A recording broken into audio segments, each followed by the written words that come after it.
Director for Science Outreach with a group called Compass. Compass works at the interface of science, journalism, and policy to help scientists find their voice and to bring science into the conversation. If you're going to be live tweeting today, the hashtag we'll be using is #Bevan series. And it's my true pleasure to welcome Nancy Bevan to give today's lecture. Nancy is the Director of Science Outreach at Compass, and she was one of the original members of this organization back when it was founded by Jane Levchenko, the NOAA administrator, about 10 years ago now. Nancy's background is both in science and journalism. She is a passionate naturalist. She began as a Canada National Parks biologist. She's also passionate about storytelling. So she's written Birds of the Pacific Northwest, has led all sorts of bird tours around the world, and as Trevor mentioned, is the author of Escape from the Ivory Tower, a practical guide for making your science matter. When it comes to oceans and science, Nancy knows pretty much everybody who is anybody, and the list of people that she has worked with over the years is pretty spectacular. So please join me in welcoming Nancy to talk about the risks and rewards of communicating science.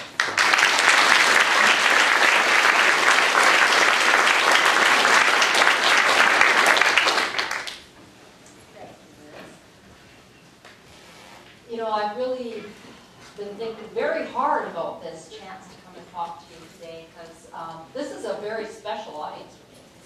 Over the years, the last 10 years that I've been involved in communicating science, a lot of the people I've worked with have been scientists here at the University of Washington. And I see quite a few familiar faces, and I've talked to a few who aren't here, but you'll see in some of the stories I tell today.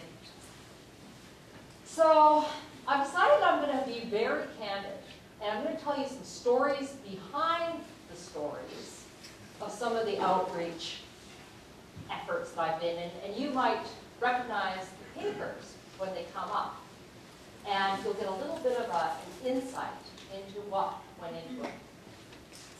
I also want to use that opportunity to demonstrate with each of the examples some of the techniques that you can use in communicating your science more effectively. And lastly, what I really want to convey today, the most important thing to understand and to appreciate, and maybe I can convince you of this to some degree in the next hour, is that communicating your science is not a trade-off. It makes you better scientists. Now,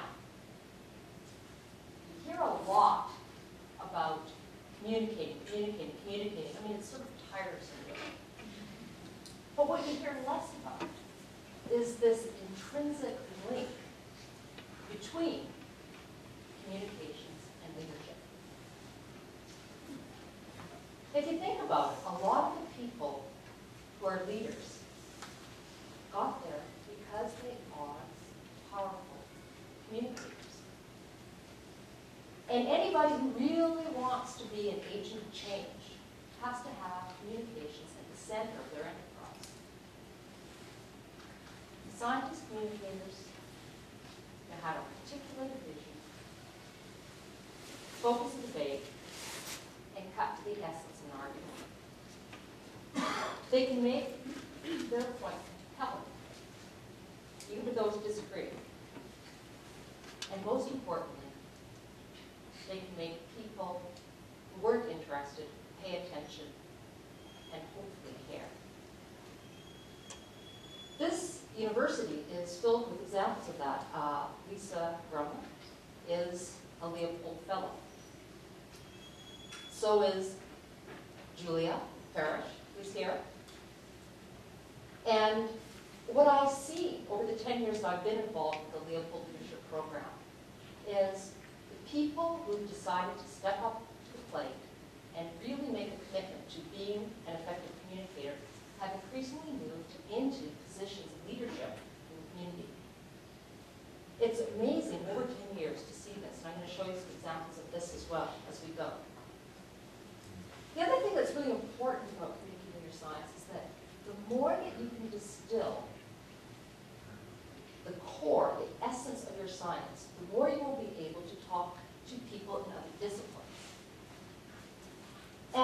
know no one person anymore can be the Lone Ranger pushing the envelope. These are collaborative efforts.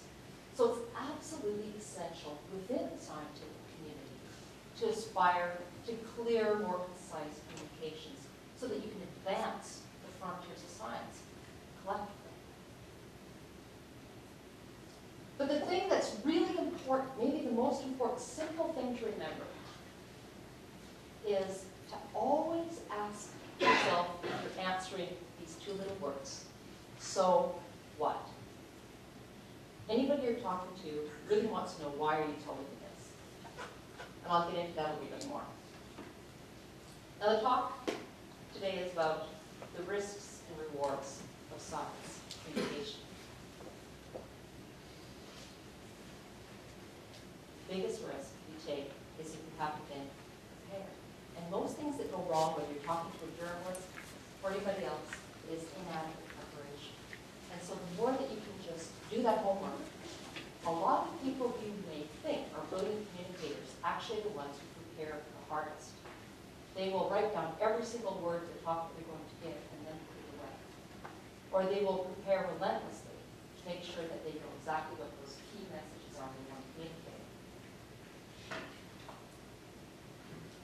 And the good news is that it really is not something that you're born in. Anybody can up your game. It's just taking the time and the steps. And that's really what this book, Escape from Captive Tower, is about. It's about 10 years of working with scientists who've taken on this challenge and sharing some of their lessons learned.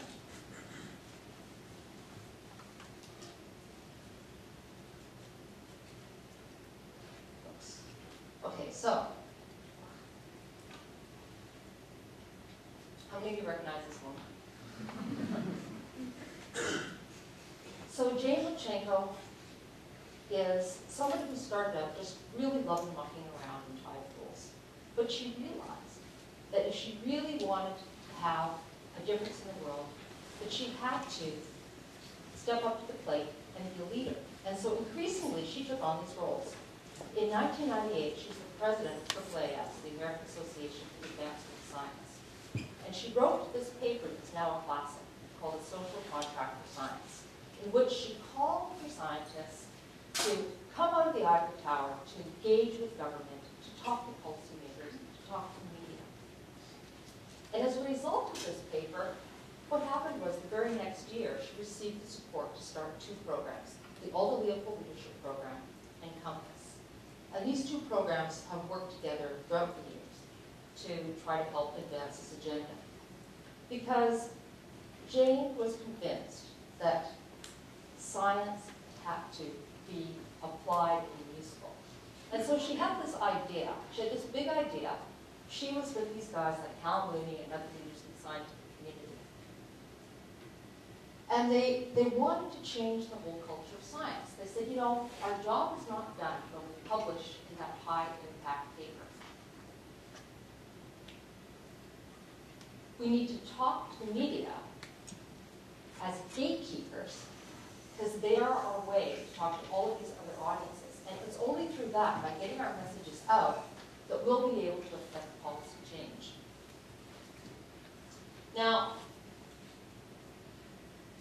the thing that happened that was really interesting is when she started the Leopold Leadership Program, which was all about communicating science, she didn't actually know any journalists. So there was the one little fly in the ointment for a big plan. And that was actually how I came to know Jane. She invited me to come because at the time I had made a switch from being a journalist into, from being a scientist into a journalist, and writing stories about scientists and their passion as a way in to telling a more complex story about ecology.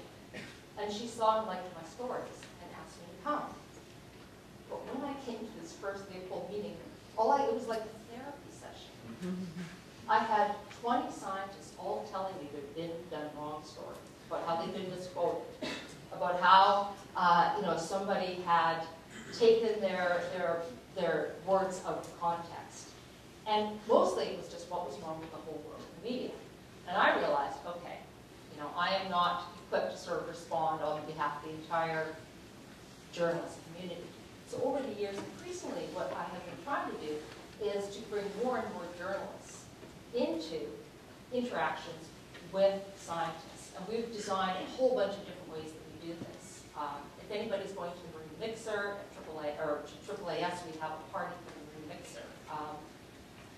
We started bringing in journalists to our various training programs. And now we've brought in hundreds of journalists who are now really interested in covering marine science who hadn't been before.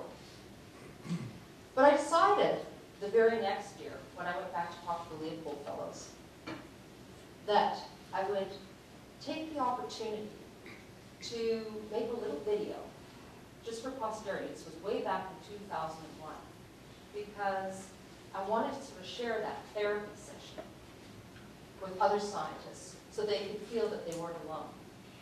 And I'm going to, at the end, circle back to this and demonstrate to you how much you can really advance your own progress over the course of time to keep relentlessly at it. You know, the little crises that people face have to do with, I think, the simplest things in life. For instance, this telephone here, right? So I get a lot of calls from the press, and I have to admit one of the reasons I'm here is I actually don't return most of those calls.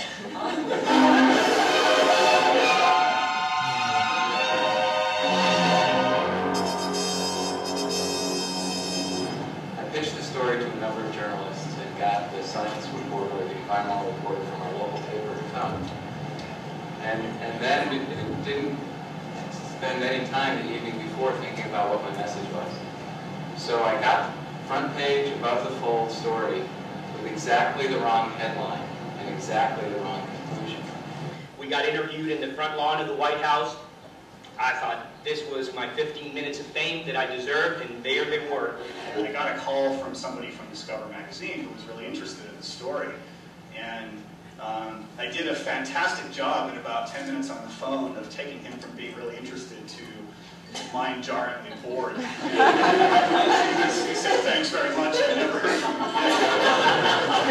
Clearly I need some training, Colonel.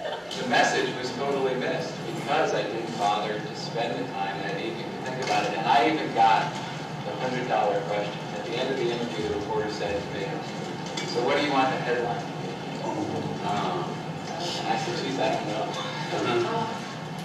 I meant to say I'm going to buy computers, equipment, but the sound clip said I'm going to Brazil to buy computers. And everybody kept asking me why that was. So that was my introduction to the press. So it is really important to think about the message. That's one of the main reasons for being here, is to actually train myself what not to say, because I tend to, once you ask me a question, I'm like, I'm going to tell you everything. Ah, here it is. This is the magic diagram that will be saved for the day. Now you start all over, make it really simple with itsy-bitsy little words and just a few points. Well, I think everybody needs to understand that for botanical chemists, it is incumbent that we have a parsimonious paradigm shift from measuring metals in unity to actually examining speciation in order to really gauge the relative contributions of anthropogenic and ambient metals to river systems. And so in order to gauge that, we really need to examine the presence of not just copper, copper sulfate, and copper phosphate, diamond, and trial, really get chemistry, and we really understand the impact and chemical weathering. Message? You call that a message?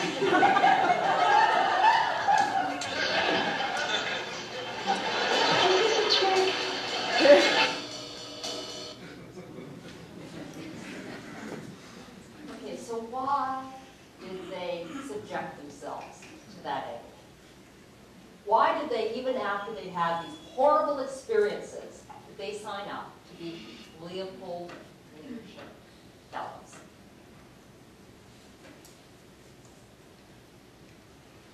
Venture a guess, anybody? Yes, because they wanted to have an impact. because they wanted their science to matter. Anybody in this room feel that way? How many of you think it is important to communicate your science?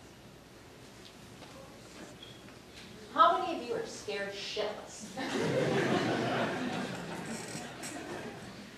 It's scary.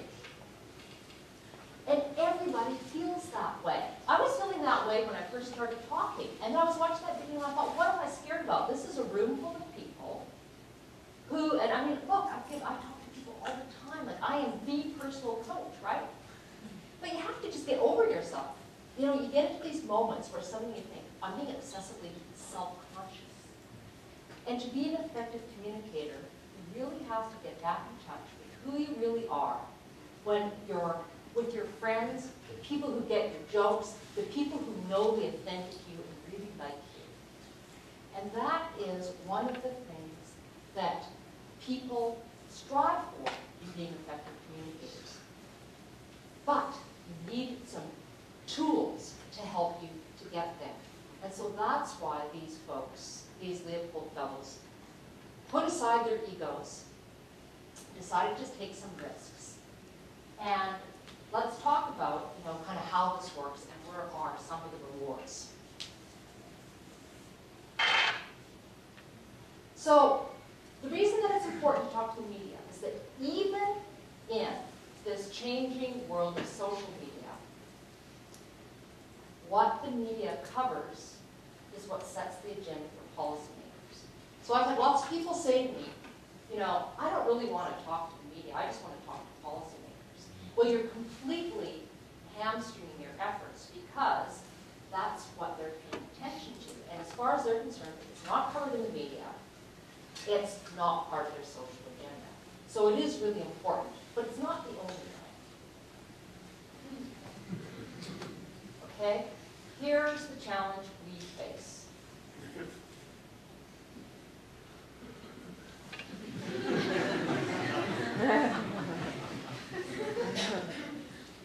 All right, so if we really want to change the world, what's it going to take? It's going to take stepping out of your comfort zone and moving the needle into your discomfort zone. It takes thinking about what am I good at already, and what would I like to be good at, but I'm not good at yet.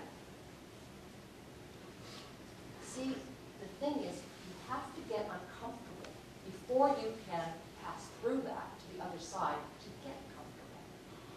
And so one of the things we do with the Leopold program is we actually do a little self-analysis. What am I comfortable with? What am I uncomfortable with? And then you have to set goals in your discomfort zone. And the cool thing is that you suddenly start to find that the things that you were uncomfortable with start to become more comfortable as you do them. Because we learn at the edge of what we know. But the other thing is, however far you decide to go is absolutely a personal decision. There's no should on this.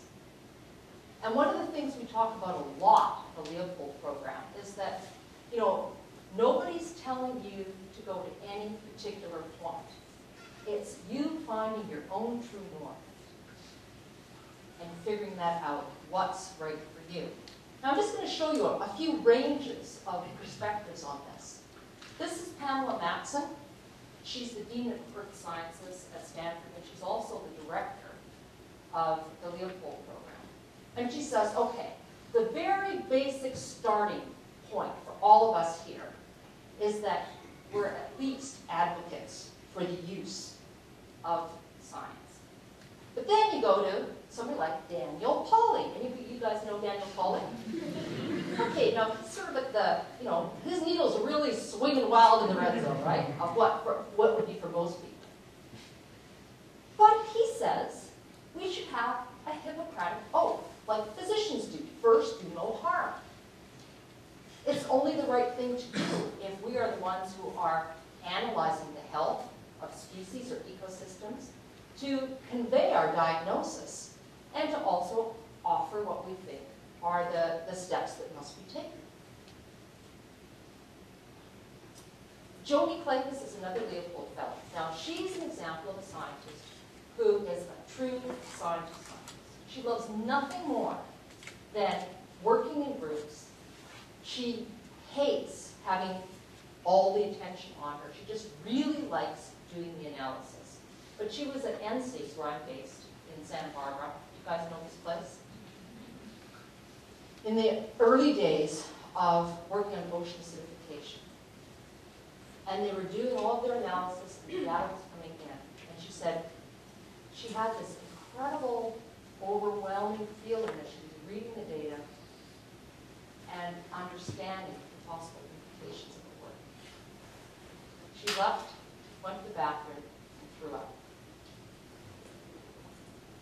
And she said, you know, I always thought somebody should do something about this. Somebody should do something about this. And then she said, well, geez, maybe it's going to be me. And she then took the Leopold Leadership Program specifically so she could work on this issue, which she's continuing to nudge along to this day. So that's the question. If not you, then you. Now Jane has continued on her trajectory. I call her General Jane. She's a good friend of mine. And she sort of, you know, kind of had the stuffing kicked out of her a little bit in her job as chief administrator. You know, it's a tough job. And this is her reality check that, you know, there's going to be a lot of factors that come into play. But by God, she's working really hard to make sure that science at least is at the table. So it can be factored into all of these different discussions that are happening. And critical to doing that is this whole idea of framing the argument so that it will be acceptable to whoever it is you're talking to. Now, framing sounds sort of slimy, right? Doesn't it, you know, kind of sound like spin? But it's absolutely an essential way of taking what it is you know and thinking about who it is you're talking to, and thinking about what they care about, and trying to meet people where they're at. So again, this is setting the context, thinking about that person's values. John Foley, another Leopold Fellow, was here just a couple of weeks ago, talking with Lisa and others about how do we actually continue to move the culture of science into increasingly making science communications intrinsic for a job. He's decided he's not even going to use the words climate change anymore because it's just like Groundhog Day. You get into these entrenched battles time after time. What instead, his strategy is, let's work on the goals we can agree on. So, what? Whenever you're talking to somebody, the little ticker tape that's going across their forehead is, why are you telling me this? So you talk to explain that right from the get-go. Why are you telling me this? Begin every conversation with letting a person know why you're telling this and thinking about why they should care about it. So this is our little theme song. Are any of you Miles Davis fans? Talk to anybody. Think. So what?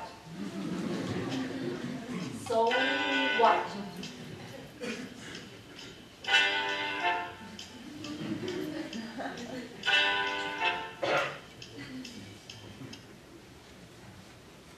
Even if in your presentations at conferences, if you would just take that minute to answer the so what question before you began your talk about whatever your research is about, everybody in the room would understand what the hell it is you're talking about. But so often we exclude people by not bringing them in, by setting that question, setting that context, and answering that question. And the other thing that's critical is that people think with their heads, but they respond with their hearts. And so we can't not bring people's feelings and emotional sides into all of our communications.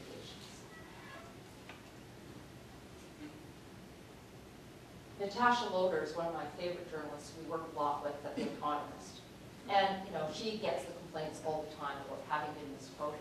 Her point is, well, you know, if you haven't delivered a message, we're left to our own devices, right? So if you know what it is you want to say when you go in, they'll be grateful, you know, and you can check to see if they actually got what you said by saying, I'm not sure I was entirely clear. Can you tell me what you got from what I just said? And that's your chance to know if they got it right, to do a course correction if you need to. And you're helping them because you're making them synthesize it right then. Okay, so let's give it a specific example. What are we talking about with framing and metaphor? Well, some of you may recognize this picture. Anybody know this one? Okay, so Daniel may kill me, but I'm going to tell you the story behind the story on this. All right? Isn't he accomplished? He's got the cover of Nature, right? He's got this great, fantastic, it wasn't just him, he was a whole bunch of co-authors working together on this. And this is what you saw. But it took a lot of work to get there. And true dedication and diligence. Here was an earlier version of the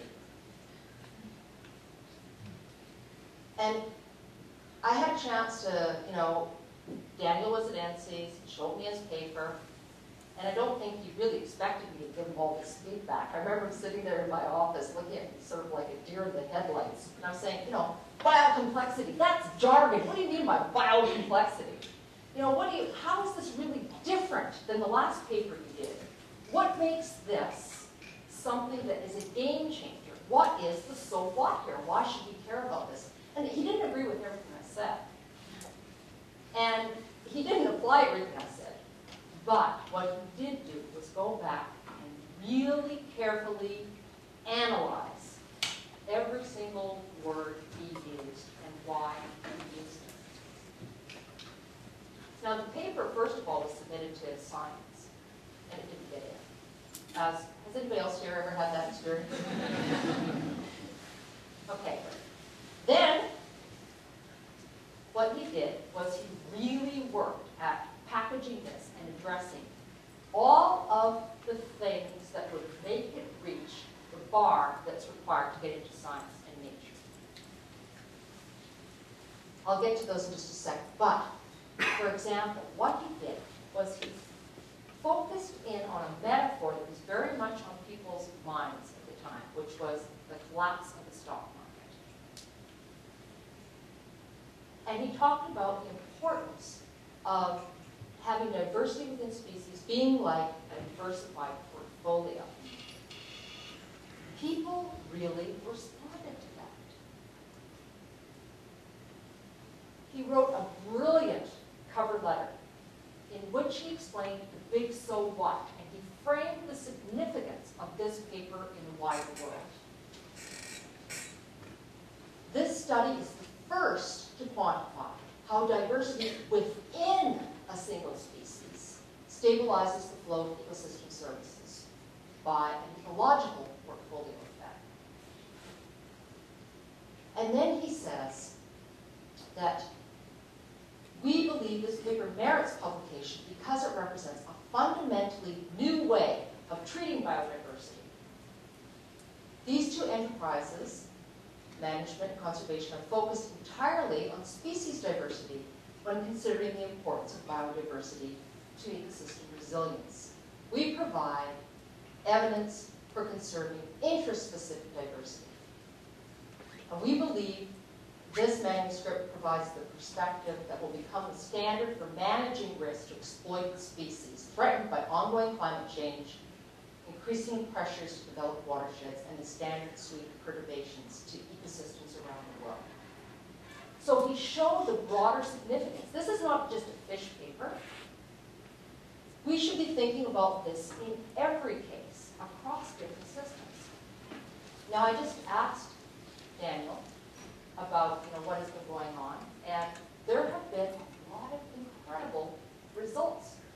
Now this paper is being cited in the literature on terrestrial journals, aquatic, freshwater journals, marine journals, because people are starting to take this idea of the importance of diversity within populations much And what were you saying, you were just recently, tell me about it, just tell these guys a couple of things that happened.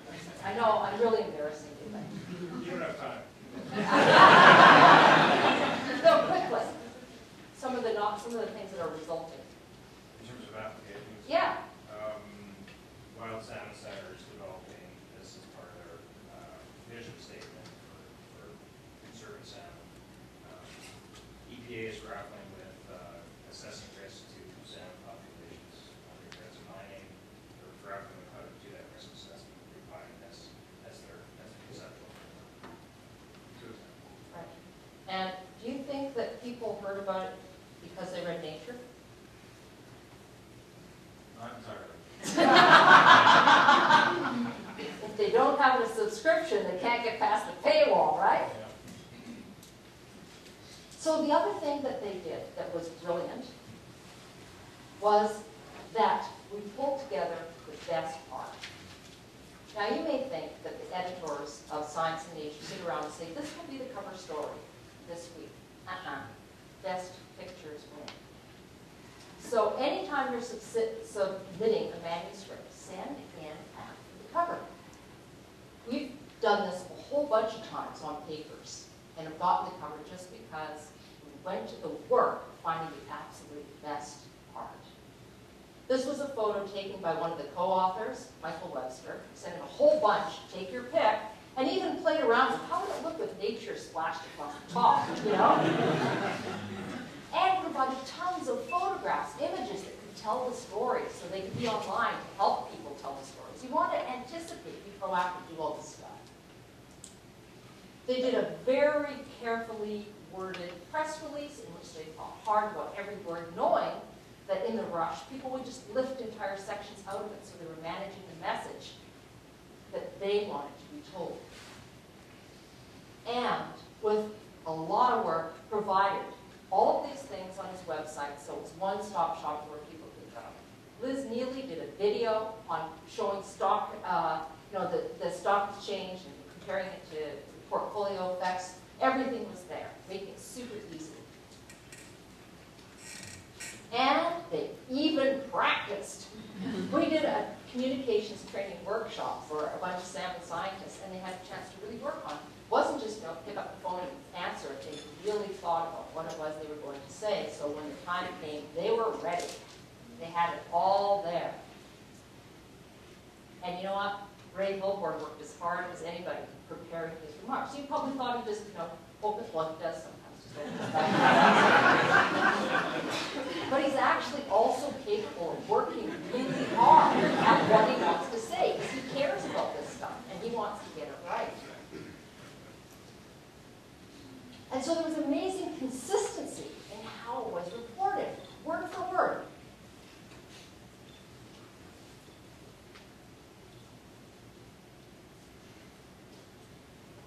So in framing, the things that research are now starting to show really works, it's important to be positive, to talk about what the gains are. And word choice matters. Okay, here's one for anybody who's doing really cool stuff in the field. You don't have to have a paper published. You can just actually think about inviting somebody along with you if you're doing something that you think would be a really good story. So one of the things that we do is we teach workshops to postdocs and grad students. And this woman, Jennifer Balch, is at NC's as a postdoc. And she was going to be going to the Amazon with a bunch of other of her colleagues from Woods Hole and doing a controlled burn in the forest. And so what she did was she did a message box to figure out what it was she really wanted to communicate. Of all the things she could say, what was most important? And I'm going to talk a little bit more about how you do this for the grad seminar tomorrow. But the point is, this was what helped her clarify what she wanted to say. And then what she did was she put it into an email to a journalist, inviting them to come along with her, or at least to cover the story. Now, what about this would get your attention? Why would you not hit delete as you're going through your morning email scrolls? Right. Oh my God, that makes, you know, totally against what you're expecting, right? So, and you get a sense of her in this. You know, she says, it's pretty darn exciting and a bit crazy to see a bunch of researchers running around burning down a forest.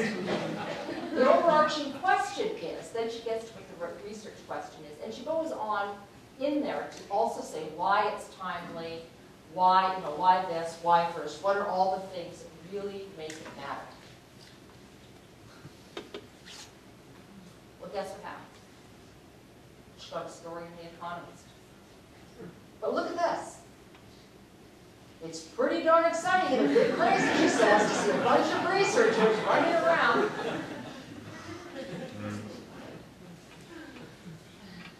They're word for word. So, if you know what you want to say and you say it well, you manage your message that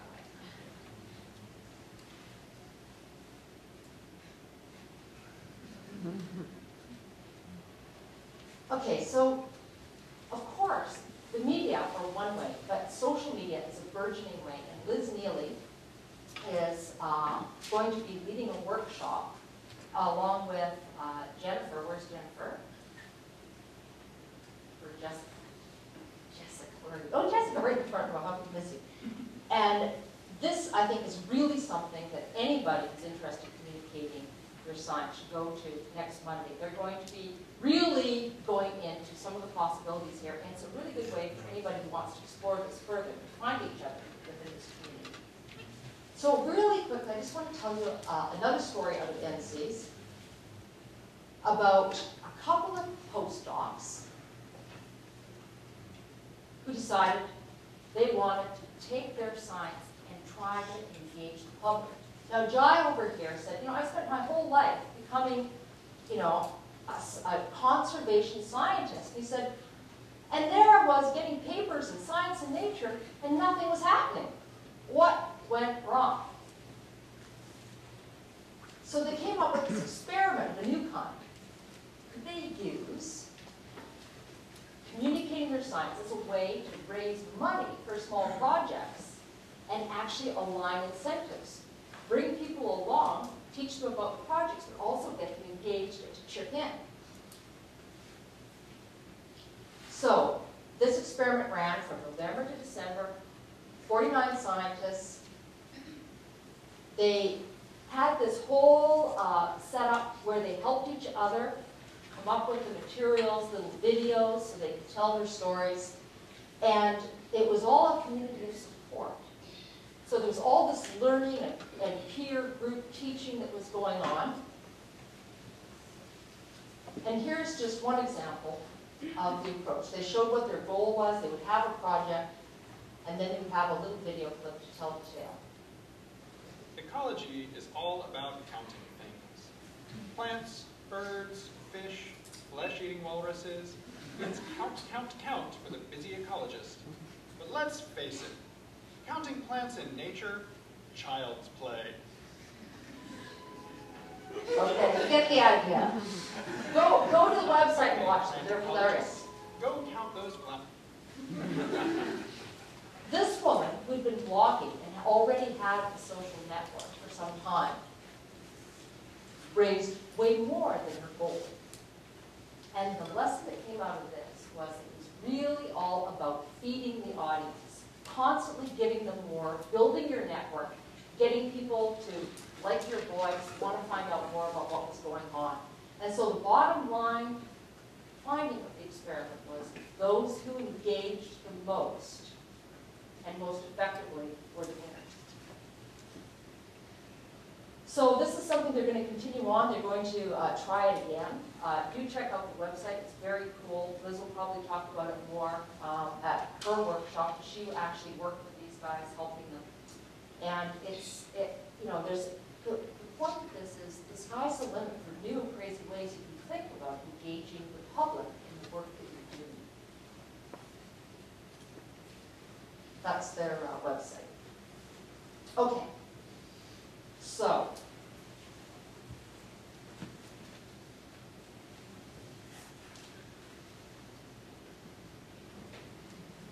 Some of you may know this paper. I'm actually going to skip through this. I thought I had taken that out. But the point here was there were 22 authors with 22 points of view about the work that they had done coming in. But they all came together for 2 years and did this massive effort of accumulating data. And at the end of it all, people were really anticipating, kind of what was going to come out of this paper. And I had all these people coming up to me saying, oh, I hear that this paper is coming out. And they already thought they knew what the outcome was. And I realized that there were wildly different ideas out there about what the actual findings were. So I went to the group and I said, you know what, unless you guys do the work to figure out what it is you want to say, everybody else is going to hijack your agenda. So the 22 of them went through and agreed on, okay, what's our bottom line? What are our key messages? What are the tricky questions we're going to get asked? Like, Dr. Worm, do you still think there'll be no seafood in 2048? And they really addressed how they were going to deal with all this. And the amazing thing was that there was absolute consistency in how every single one of those authors communicated that paper because they did the work. At least for the time that paper was being communicated. And it was really one of the most impressive undertakings of a large group of scientists to come to that consensus that I've ever seen. And it really made a huge difference. Now sometimes you just find yourself in a place you never meant to get. Marty Prokosik was a postdoc here. His story dealing with media started way back when he was still working on his PhD. And really he just wanted to ask the question, is there an impact? Is there an effect of fish farms on wild populations? Is there a potential for disease transfer? And he did a series of high-profile papers.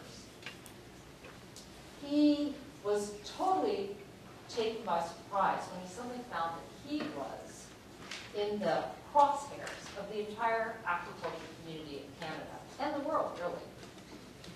He wasn't prepared for this. He just wanted to be a scientist publishing his work.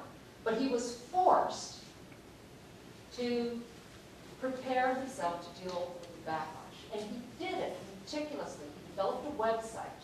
Every time he got a criticism, he would answer it in just careful detail. And whenever he would get the question again, he would refer people to the website where he had all of these frequently asked questions.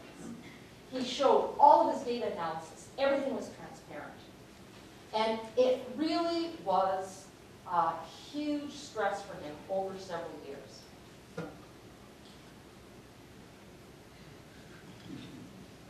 He became, the unintended media darling at the center of this huge brouhaha. And there was just anywhere else he would rather be.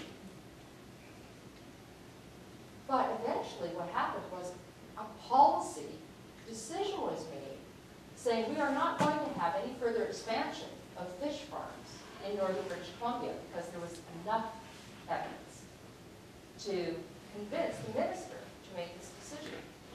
And on the very day that that happened, Marty sent me a note that said this. I've been wondering if all the outreach was worth it. It consumed so much time, ate me up with stress, and dragged me through the mud during the backlash. Now I see that it was. And this has been my experience of every scientist I have dealt with who has experienced backlash has, with the passage of time, said, something good came of all that, and it was worth it. So if you find yourself in the center of one of these situations, you just keep on keeping on and persevere. You will get through it. And there are ways that you can manage that. And I go into this a lot in the book as well. But this is a critical thing, is that Marty found himself in a situation initially where he had an advisor who was, just really a theoretical mathematician, who also was just totally unprepared and ill-equipped to deal with this sort of controversy. And it wasn't that the person, you know, didn't want to support Marty, but he really didn't want to be involved in any of these sorts of things. And one of the things that Marty realized is how important it is to be working with people who really do support you when you come into, you know, an inadvertent situation like that. But more generally, if you are a young scientist and you want to make communications part of your career, think about the person from this point of view when you're choosing an advisor. Don't just look at their credentials, their academic credentials. See if there's values alignment. And it's just something that most people never ever think of doing. But I had this conversation with a couple of people today about, yeah, you know, if you're going to go on, find out, check it out, have that candid conversation with the person to say, well, how do you feel about this? Is this something that you think is valuable? Is this a good use of my time or not? Recognize this guy? So, and there can be really, you know, besides the tough stuff, there can be really good things that come out of it. Now, everybody knew that Trevor Branch did a lot of the heavy lifting in that real huge Uber analysis. This is what Trevor told me the other day. He didn't know I was going to put it on the slide, though. I love the quantitative part. I can't prove it, but I'm sure it helped.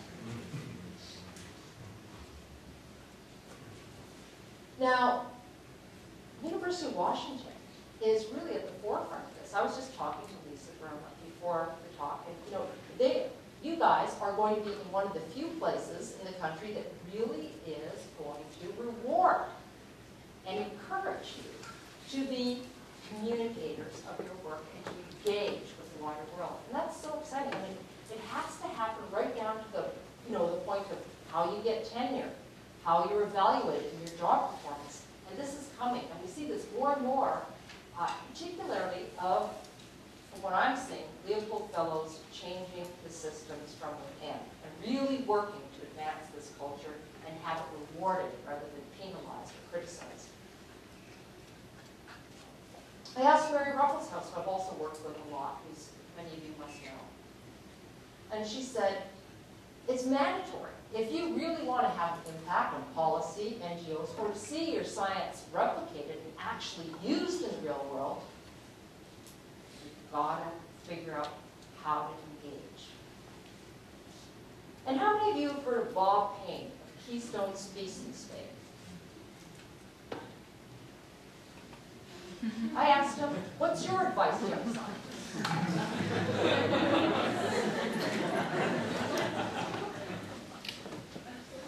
And then stand up. Okay, really quickly. Here's a few simple rules of being an agent of change. How many of you have heard of Ram Myers? Ram sadly passed away of a brain tumor several years ago. But man, of all the scientists I work with, I have to say that Ram touched me the most deeply. He was not a natural communicator. He stuttered because his brain worked so fast that his words would get stuck in his mouth. But he worked so hard at figuring out what he wanted to say. And, you know, he just cared so deeply that I remember he always said to me, Nancy, I wanted to be like NASA. And I'm like, oh, come on. But he worked at it relentlessly. Okay. This really tickled him. When this came out, it was the same year that they also said you should watch this certain guy from Illinois, Barack Obama. That really disappointed me. But he was really a mathematician, and he was a person who really looked at the world through that lens. But he was also a fighter. He worked for government, and eventually he was forced to leave. This was him and me at Leopold. I asked him to come in and give this talk to the Leopold Fellows. He was very thorough. When he arrived, he had a sheet of papers this thick on his arm, and I said, what is that? He says, Nancy, you always said to me, know thy audience, so I've read every paper of every person here. That's the sort of guy he was. so usually when you become an agent of change, something happens. Something ignites you. And these are round words. He was presiding over the Comstocks and trying to tell them that there was, a big problem. And I'm not going to go into the details because I'm really over time. But he said, it can be difficult to be independent because we naturally want to be a tribe. And that you have to be relentlessly persistent. That it means a lot of hard work and not just vowing off.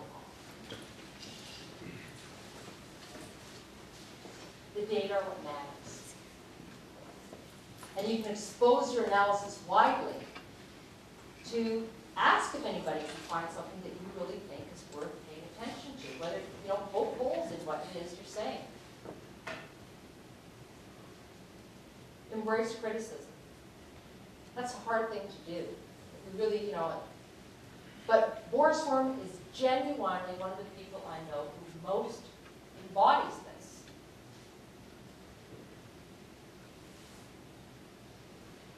And you can't do it alone. You need a team, you need a group of colleagues, which is why those of you who want to get more involved in communications, I think it would be great to go to the workshop next week, meet each other, start talking about ways that you can do this collectively. And anticipate when you're going to have a controversy and prepare yourself. Ask people what the criticisms are so you can head them off to the past. But don't get more people mad than you necessarily have to.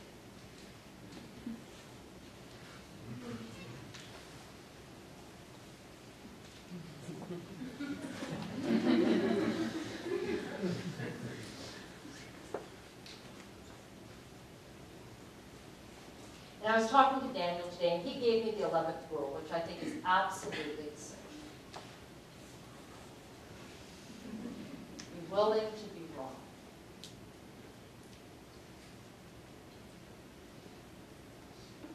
So just to close this, I want to show you how far a person can come if you really take it on to up your game. This was a policy form that came out by Margaret Palmer, who was the person who decided that maybe it was time for her to start answering those journalists' phone calls.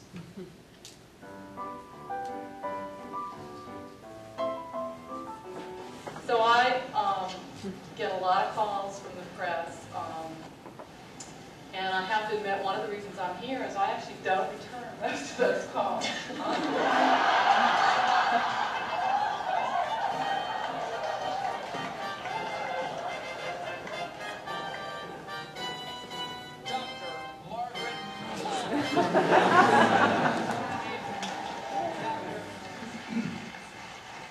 Come on.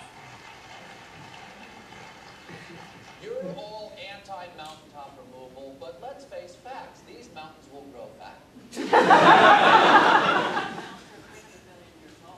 even if the mountains grow back, They'll grow back for another 300 million years. just that, while those mountains are growing back, we've got all sorts of toxic chemicals that are going into the Like streams. what? Like what? Like toxic chemicals in what streams? What's Like going in there? all sorts of things like selenium, Uh-huh. manganese, Yeah. these things. You Not know how only much you pay for mineral supplements like manganese and selenium? We're giving them to these people for free. So you say the streams are poison. let me tell you, you don't want to be drinking water from these streams. Fish sometimes have two eyes on one side of the head, have Called a to flounder. blur spine.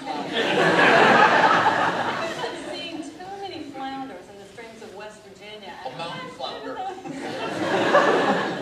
Well, then why don't we just take big Brita filters and put them at the mouth of that stream? Well, Have you even thought about it that? is interesting to ask why the water's not cleaned up, but one thing is that, you can do this in a way that doesn't blow up mountains. They're more efficient. Well, not necessarily efficient in terms of making money. So you don't think we should be taking off the top of the mountain? Do you think there's a better way? I think there's a better way. You want to take off the bottom of the And mountain? That's dangerous. That's dangerous. And in fact, if you do it some of the more traditional ways, more miners will be employed. They're incredibly important to the United States. Coal is important to the United States right now. Absolutely. It is our alternative energy. right? Until we We've got a get, lot of coal. We're the Saudi Arabia of coal. until we get to a more sustainable form of energy, we do need coal in this country, and the miners play an important role. What we don't need is people that are having significant health problems in these areas around surface mining. We're talking higher rates of kidney disease, cardiovascular disease, lung cancer. In fact, if you look at the mortality rate in regions of the Appalachians, mortality goes up as a function of the amount of mining that goes on in the county. So you say and the it's people not in that area. just miners, it's children and women. Okay. Oh, you're going to play the children and women. Okay, but you say the people who live in these areas are getting these diseases. Absolutely. Okay, There's but no if you question. keep removing the mountains, eventually these areas won't be there either, and then no one will be living there. The problem kind of solves itself. And let me ask you this, all right? If we didn't blow up these mountains, don't you think these mountains would just as easily blow us up? Have you heard of Vesuvius or Pinatubo or Mount St. Helens? Payback is a bitch, baby. Thank you so much for joining us. Dr. Margaret Culver, stay right here. Anti-mountaintop removal. We'll be right back. So, Margaret did her message box. She had 4 messages she wanted to make going in. 1.4 million viewers. And one of them happened to be from the White House. There was a call the next day to EPA and to those who counted saying, let's not issue any more licenses. And it's been on hold since then while they continue to review it. So, you never know who's paying attention and how even something, that might seem to be unlikely can have profound effects. Margaret's now also the head, she's just moved as the head of the new synthesis center in Annapolis that's merging sciences all over. So the moral of the story is you just keep on moving that needle through your discomfort zone. And remember,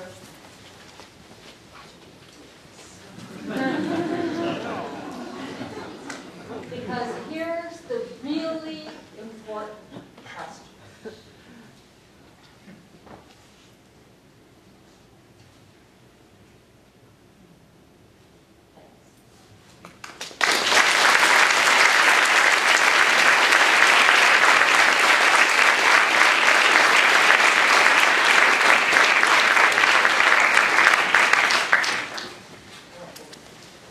There is some time for questions, and those have questions fire in.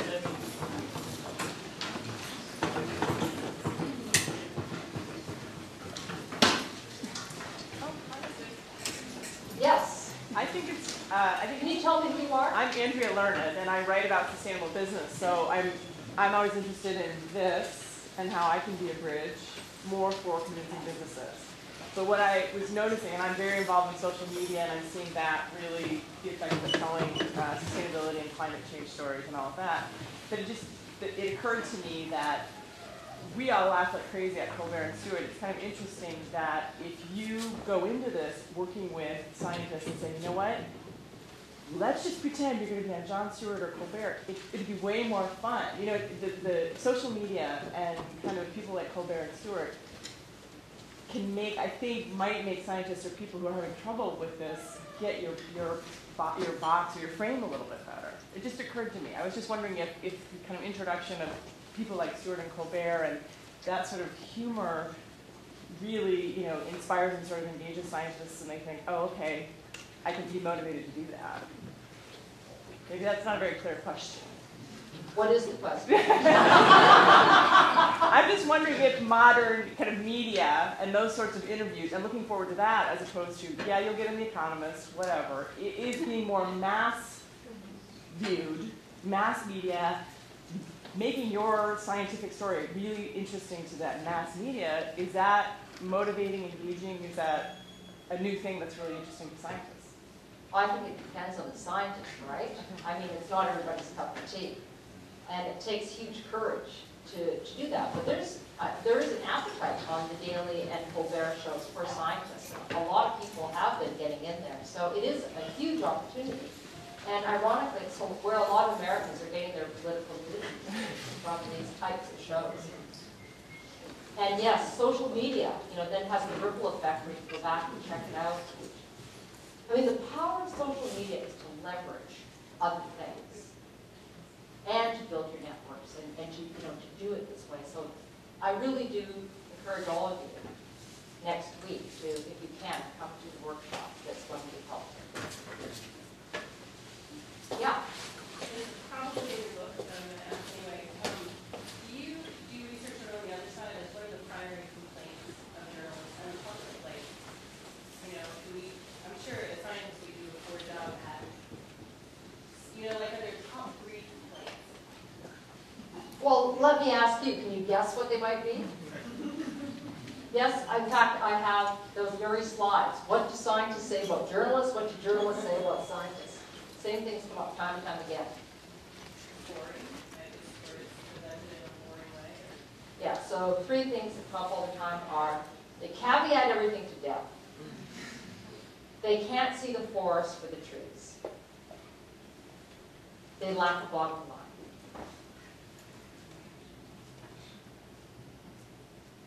And there are lots of other. Yeah. One more question, then maybe we'll retire. Julia. So, media, and especially social media, I think, these days, can help get a message out and do it very quickly. And science is often an inherently slow process that may take months to years. And our benchmark for letting a story out the door is publication in a peer-reviewed version. And yet, the rest of the world, the real world, is spinning faster and faster and faster. So I wonder if you would comment about those different timescales and whether you see that blowing things up. Does science risk becoming irrelevant because it insists on going so slowly and steadily? Well, I think you're actually seeing changes in that whole process happening in a lot of different journals that are, more open access.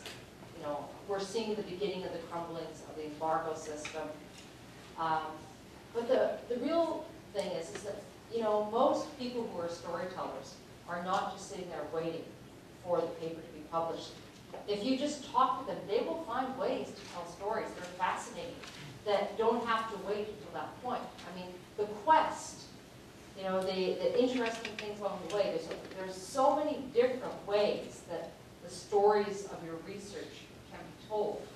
And there's a huge appetite for those. So I think you're right. I think we're at a real transition point in society about how things have been traditionally done.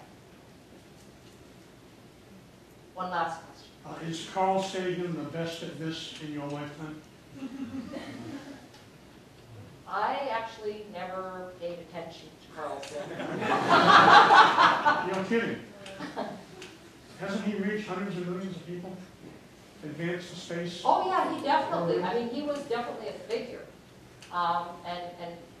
But I don't know that there's one person who I think is the best, because I think there are so many. The whole thing is that there are many, many audiences, and that's why there's such potential for every single person. If each of you became engaged in communicating science, you each have special ways that you could bring people into what you're doing, and you have networks. And that's really what has to happen, and that's what I think many young scientists want to see happen, is this burgeoning of different ways of communicating. And the fun thing is, it's all new terrain to be explored. And I think right now, you guys here at the University of Washington are poised to do that, and many, many people are starting to move in that direction. Okay, let's go to perception.